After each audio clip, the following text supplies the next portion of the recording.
Hi ನಮಸ್ಕಾರ ಎಲ್ಲರಿಗೂ. ಇವತ್ತು ನಾನು ಹೋಮ್ ಮೇಡ್ ವರ್ಷನಲ್ಲಿ ಫೆರೋ ರೋಸ್ಟರ್ ಹೇಗೆ ಮಾಡೋದು ಅಂತ ತೋರಿಸ್ಕೊಡ್ತಾ ಇದ್ದೀನಿ. ಇದು ಕಿಡ್ಸ್ ಫ್ರೆಂಡ್ಲಿ ಹೌದು, ಹಾಗೆಯೇ ಶುಗರ್ ಫ್ರೀ ಕೂಡ. ಬನ್ನಿ ಈ home made version Ferrero roster ಚಾಕ್ಲೇಟ್ಗೆ ಏನೇನು ಬೇಕು ಅಂತ ನೋಡೋಣ.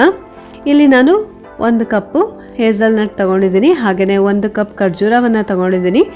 ಮೊದಲಿಗೆ ಈ ಹೇಸಲ್ನಟ್ಟನ್ನು ತರಿಯಾಗಿ ರುಬ್ಕೋಬೇಕಾಗತ್ತೆ. ಹಾಗೆಯೇ ಈ 1 ಕಪ್ ಖರ್ಜೂರ ಅಂದರೆ ಒಂದು 10 ಖರ್ಜೂರವನ್ನು ತೊಗೊಂಡಿದ್ದೀನಿ. ಅದಕ್ಕೆ 1 ಟೇಬಲ್ ಸ್ಪೂನ್ ಕೋಕೋ ಪೌಡರ್ನ ಹಾಕ್ತಾ ಇದ್ದೀನಿ.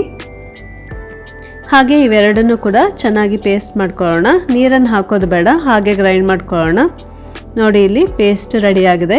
ಖರ್ಜೂರ ಹಾಗೆ ಕೋಕೋ ಪೌಡರ್ದು ಪೇಸ್ಟ್ ರೆಡಿಯಾಗಿದೆ. ಅದನ್ನು ಈಗ ಹೇಸಲ್ನಟ್ಟನ್ನು ತರಿಯಾಗಿ ರುಬ್ಕೊಂಡಿದ್ದೀವಲ್ಲ ಅದಕ್ಕೆ ಹಾಕ್ಕೊಳ್ತಾ ಇದ್ದೀನಿ. ಹಾಕ್ಕೊಂಡ್ಬಿಟ್ಟು ಇದನ್ನು ಚೆನ್ನಾಗಿ ಮಿಕ್ಸ್ ಮಾಡ್ಕೋಬೇಕಾಗತ್ತೆ. ಇದಕ್ಕೆ ಚಿಟಿಕೆಯಷ್ಟು ಉಪ್ಪನ್ನು ಹಾಕ್ಕೊಂಡಿದ್ದೀನಿ ಟೇಸ್ಟಿಗೆ. ಬನ್ನಿ ಇದನ್ನು ಚೆನ್ನಾಗಿ ಮಿಕ್ಸ್ ಮಾಡ್ಕೊಳ್ಳೋಣ. ಹಾಗೆ ಅದಕ್ಕೆ 1 ಟೇಬಲ್ ಸ್ಪೂನ್ ತುಪ್ಪವನ್ನು ಹಾಕ್ತಾ ಇದ್ದೀನಿ. ತುಪ್ಪ ಹಾಕಿ ಇವೆಲ್ಲವನ್ನು ಕೂಡ ಚೆನ್ನಾಗಿ ಮಿಕ್ಸ್ ಮಾಡ್ಕೋಬೇಕಾಗತ್ತೆ. ನೋಡಿ, ಈಗ ಈ ಮಿಶ್ರಣ ರೆಡಿಯಾಗಿದೆ. ಈ ಮಿಶ್ರಣದಿಂದ ಈಗ ಉಂಡೆಯನ್ನು ಮಾಡ್ಕೊಳ್ಳೋಣ. ನೋಡಿ ಫ್ರೆಂಡ್ಸ್, ಈಗ ಫೆರೋ ರೋಸ್ಟರ್ ಉಂಡೆಗಳು ಈಗ ರೆಡಿ ಆಗ್ತಾ ಇದೆ. ಈ ಫೆರೋ ರೋಸ್ಟರ್ ಉಂಡೆಗಳು ಸಖತ್ ಟೇಸ್ಟ್ ಆಗಿರುತ್ತೆ. ಹಾಗೆ ನೀವು ಫೆಸ್ಟಿವಲ್ ಟೈಮಲ್ಲಿ ಅಥವಾ ಈ ಕ್ರಿಸ್ಮಸ್ ಹಬ್ಬದ ದಿನ ಎಲ್ಲ ಮಾಡಿಕೊಡ್ಬೋದು ಮಕ್ಕಳಿಗೆ.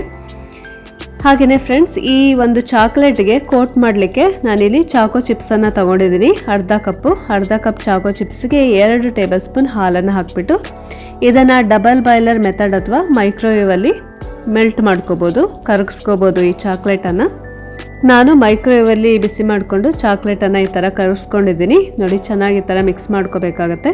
ಈಗ ಈ ಹೇಸಲ್ನಟ್ಟನ್ನು ಅರ್ಧ ಕಪ್ಪು ತೊಗೊಂಡ್ಬಿಟ್ಟು ಈ ತರಿಯಾಗಿ ರುಬ್ಕೊಂಡಿದ್ದೀನಿ ನಾನಿಲ್ಲಿ. ನಿಮಗೆ ಟೈಮ್ ಇದ್ದರೆ ಇದನ್ನು ಸಣ್ಣದಾಗಿ ಕಟ್ ಮಾಡ್ಕೋಬೇಕಾಗತ್ತೆ.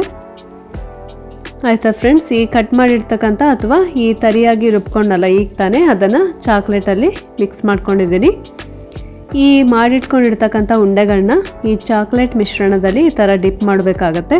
ಚೆನ್ನಾಗಿ ಕೋಟ್ ಮಾಡ್ಕೋಬೇಕು ಚಾಕ್ಲೇಟ್ ಮಿಶ್ರಣದಲ್ಲಿ.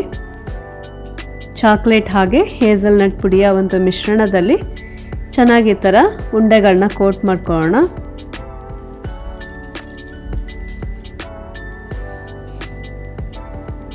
ನೋಡಿ ಫ್ರೆಂಡ್ಸ್, ಈಗ ಎಲ್ಲ ಉಂಡೆಗಳಿಗೂ ಈ ಥರ ಕೋಟ್ ಮಾಡಿದ್ದೀನಿ. ಈಗ ಇದನ್ನು ಫ್ರೀಸರಲ್ಲಿ ಇಟ್ಟಿದ್ದೀನಿ ನಾನು. ಒಂದು ಸ್ವಲ್ಪ ಗಟ್ಟಿ ಆಗೋ ತನಕ ಒಂದು 20 ನಿಮಿಷ ನಾನು ಫ್ರೀಸರಲ್ಲಿ ಇಟ್ಟಿದ್ದೆ. ನೋಡಿ, ಈಗ ಚೆನ್ನಾಗಿ ರೆಡಿಯಾಗಿದೆ ಫೆರೋ ರೋಸ್ಟರ್ ಚಾಕ್ಲೇಟ್ಗಳು.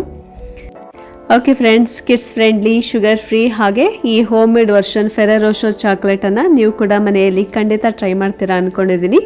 ಹಾಗೆಯೇ ಇನ್ನೊಂದು ರೆಸಿಪಿ ಜೊತೆ ಮತ್ತೆ ಭೇಟಿಯಾಗೋಣ. ಓಕೆ ಫ್ರೆಂಡ್ಸ್, ಬಾಯ್, ಟೇಕ್ ಕೇರ್, ಹ್ಯಾಪಿ ಕುಕಿಂಗ್.